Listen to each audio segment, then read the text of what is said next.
Welcome to Samba Samba. Enjoy the video. In this video, I will explain how to use Data Hotspot on Android. To begin, open your phone's settings application. From there, locate and tap on Network and Internet. Next, you'll want to find Hotspot and Tethering and select it. Finally, toggle on the Wi-Fi hotspot option. This initial step activates the feature, allowing your Android device to start broadcasting a wireless network for other devices to connect to. It's a straightforward process to get started. Now, let's customize your hotspot. Tap on Wi-Fi hotspot again to access its settings. Here, you can change the hotspot name to something easily recognizable. It's crucial to set a strong hotspot password with at least 8 characters for security.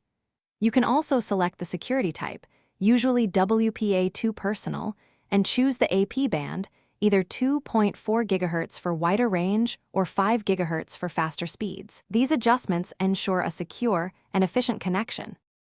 With your hotspot configured, it's time to connect other devices. On the device you wish to connect, open its Wi-Fi settings. You should see a list of available networks.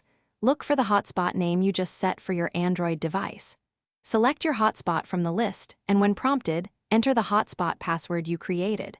Once the password is confirmed, the device will connect, and you can start sharing your mobile data seamlessly. It's that simple to get online. To make the most of your hotspot, remember a few best practices. Always monitor your data usage to avoid unexpected charges or exceeding your plan's limits. Turn off the hotspot when it's not in active use. This significantly conserves your phone's battery life. Also, consistently use a strong, unique password to protect your network. Be mindful that continuous hotspot use can drain your battery quickly, so keep your phone charged or have a power bank handy for extended sessions. Thanks for watching. Consider subscribing if we helped you.